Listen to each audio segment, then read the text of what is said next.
तो चलिए इस वक्त की बड़ी खबर देखेंगे। मिल रही है भाजपा सांसद श्रीमती ज्योतिरादित्य सिंधिया का कांग्रेस नेता राहुल गांधी को जवाब। सिंधिया का जवाब, जितनी चिंता अब है उतनी चिंता पहले होती।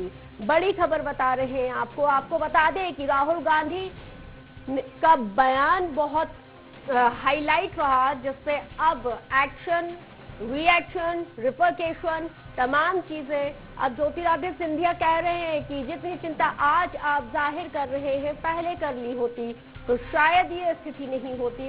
अब चिंता करने से कुछ नहीं, कुल मिला के अब पछताए का हो तो जब चिड़िया चुग गई खेत। क्या कुछ कहा है, चलिए सुनवा देते हैं आपको। चिंता राहुल जी को अब है, काश उतनी चिंता होती जब मैं कांग्रेस में होता।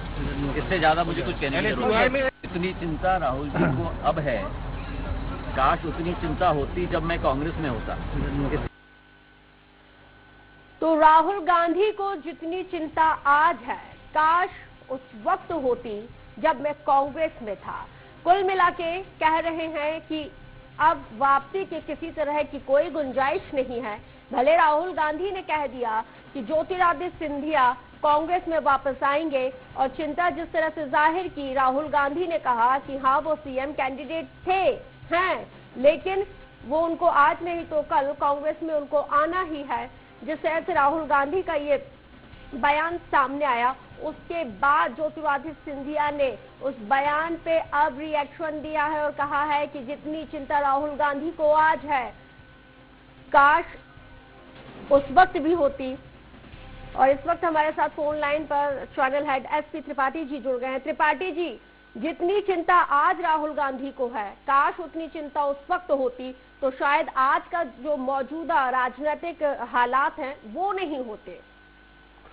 निश्चित तौर पर रस्क, ये जो आप कह रही हैं कि मौजूदा राजनीतिक हालात जो हैं वो नहीं होते, निश्चित ही नहीं होते। लेकिन अब मंथन इस बात को करना चाहिए कि आखिर राहुल गांधी जी जब ये समझते सिंधिया जी की ग्वालियर चंबल क्षेत्र में अच्छा खासा प्रभाव है और उस प्रभाव के बीच में उनके कुछ समर्थक विधायक भी हैं, तो हो सकता है क्योंकि अल्पमत की सरकार है, सकती है, तो उस दौरान उन्होंने ऐसा कुछ क्यों फार्मूला नहीं निकाला कि सिंधिया जी को संतुष्ट किया जाए। यानी आप साफ में जाहिर है कि कमलनाथ जी और दिग्विजय सिंह जी की जोड़ी उनके दिमाग में ज्यादा हावी थी सिंधिया जी की अपेक्षा। दूसरी बात, उनने ये सोचा होगा उनकी व्यक्तिगत मित्रता भी है, तो व्यक्तिगत मित्रता के चलते इस तरह से अचानक सिंधिया उनको नहीं छोड़ेंगे। ये सारी चीजें हैं, लेकिन सबसे महत्वपूर्ण बात यह है कि 1 साल लगभग हो गए हैं, आप भी समझ रहे हैं, 1 साल बाद आखिर राहुल गांधी ने कल क्यों ये राग छेड़ा कि आखिर सिंधिया जी बैक बेंचर हो गए हैं।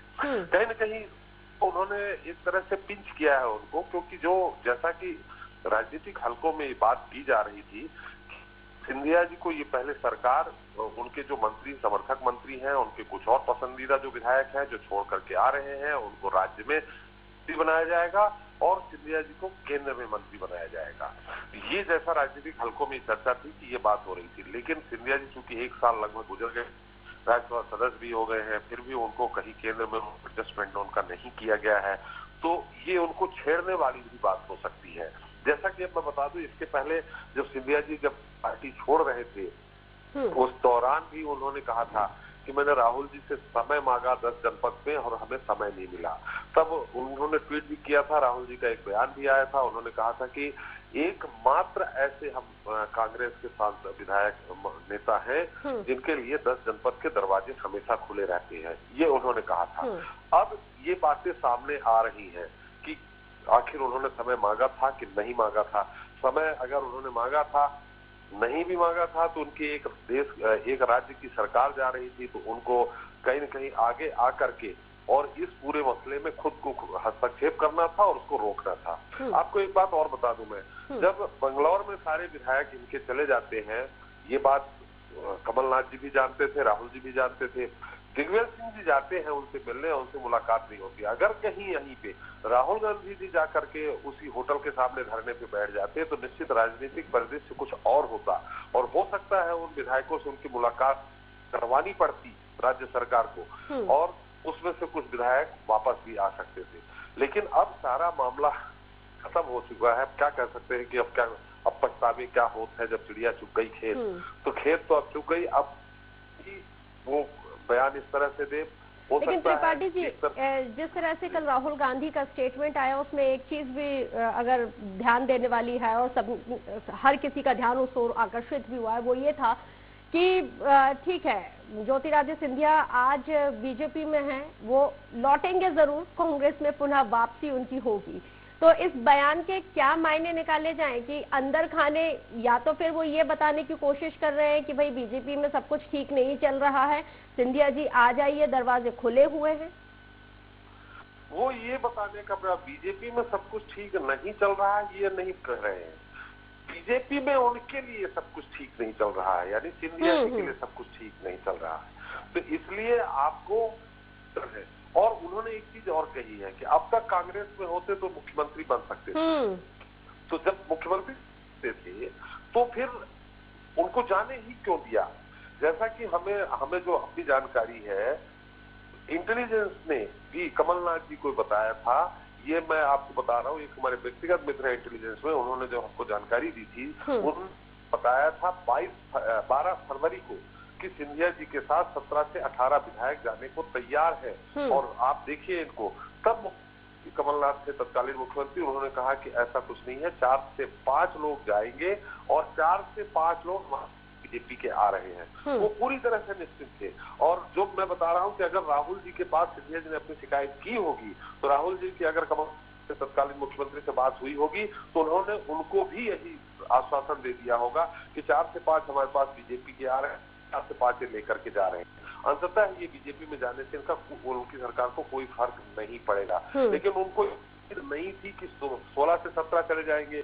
उनका ये कहना है कि उन जो विधायक गए हैं, जो तत्कालीन मंत्री गए हैं दिल्ली, ये कह के बुलाया गया था कि हम आइए, हम आपसे मीटिंग करना चाहते हैं, और वहां जाने के बाद उन्होंने कहा कि आप हमारे साथ हैं, हमारे साथ है, तो उनको शायद ये कह के बंगलौर भेज दिया गया कि राज्यसभा में चूंकि नंबर 1 और नंबर 2 की बात के प्रत्याशी नंबर 1 दिग्विजय सिंह जी होंगे या ज्योतिरादित्य सिंधिया जी होंगे, क्योंकि दूसरे नंबर के प्रत्याशी के लिए 2 वोट घट रहे थे। तो इसके लिए दबाव देने की बात होगी कि सारे विधायक अगर वहां पहुंचते हैं तो को नंबर 1 का प्रत्याशी घोषित किया जाएगा, फर्स्ट चॉइस वाला प्रत्याशी घोषित किया जाएगा, सेकंड चॉइस प्रत्याशी नहीं घोषित किया जाएगा।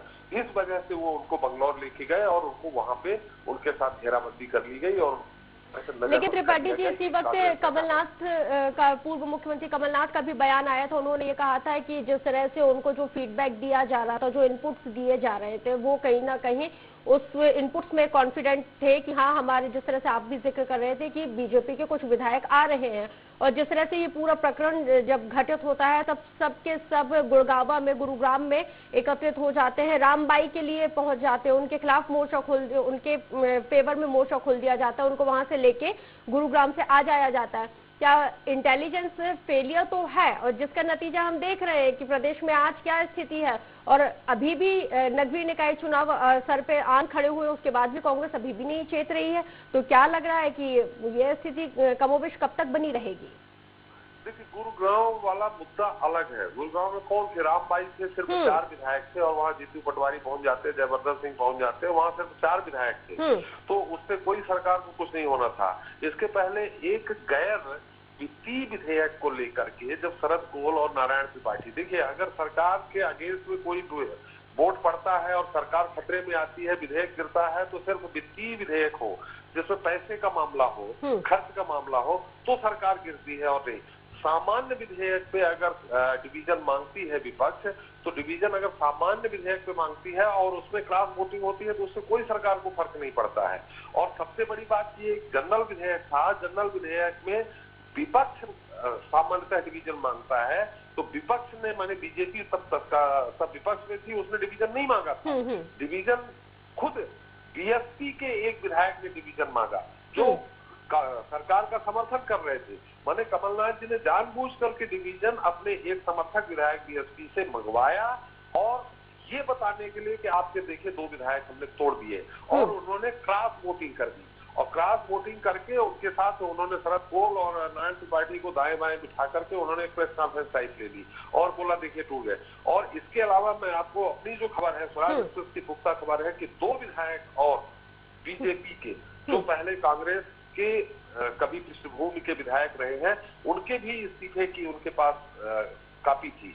लेकिन उल्टा ये हो गया कि उनके 18 समर्थक सिंधिया के और 4 विधायक ऐसे चले गए जो वरिष्ठता के अनुसार जो अपने आप को बीजेपी कांग्रेस में रहते हुए घुटन महसूस कर रहे थे। उसमें एदल सिंह कंसाना हुए, बिसाहू लाल सिंह हुए, दत्ती गांव हुए और हरदीप सिंह डंग हुए।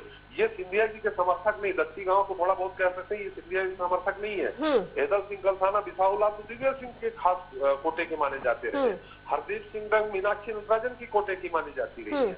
इन स्थितियों में ये 4 विधायक और गए तो गिनती एकदम से 22 बढ़ जाती है। धीरे धीरे आप भी जाते हैं। बिल्कुल, जिस तरह से पूरे प्रदेश में राजनीतिक संकट गहराता है, उसको पूरे फरवरी एंड से लेकर हमने पूरे मार्च तक, जब तक ये तमाम चीजें घटनाक्रम घटित होते हैं, तब तक हमने इसको पूरे बखूबी दिखाया।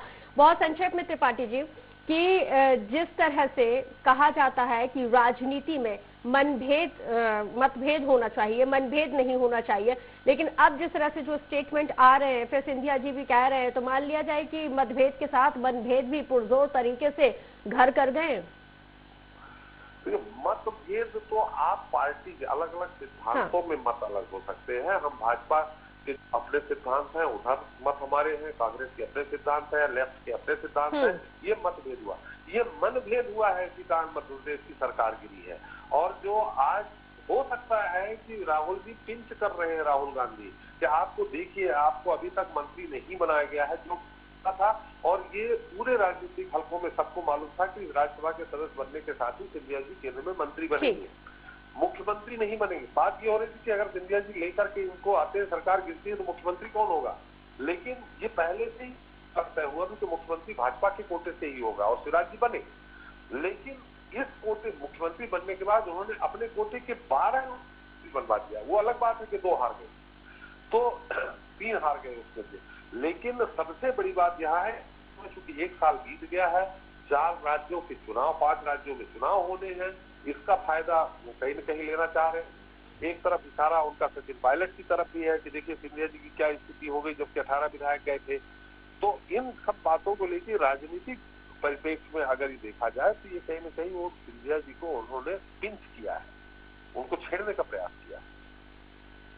बिल्कुल, वाकई में, क्योंकि जी त्रिपाठी जी, क्योंकि जिस तरह से ये जो पिंच किया है, क्योंकि होता भी यही है कि एक्शन का रिएक्शन होता है, रिएक्शन का रिपरकशन होता है, और वो हम देख रहे हैं कि कल तक किसी तरह की बयानबाजी तो हमने नहीं देखी, लेकिन सुबह भी कुछ भी इस तरह के कोई स्टेटमेंट नहीं है। लेकिन दोपहर होते होते ज्योतिरादित्य सिंधिया कह देते हैं कि इतनी ही फिक्र थी तो काश आपने उस वक्त इस चिंता को जाहिर कर दिया होता तो आज ये स्थिति नहीं होती। बहरहाल, बहुत शुक्रिया त्रिपाठी जी हमारे साथ जुड़ने के लिए और इतनी बेहद ही महत्वपूर्ण जानकारी साझा करने के लिए।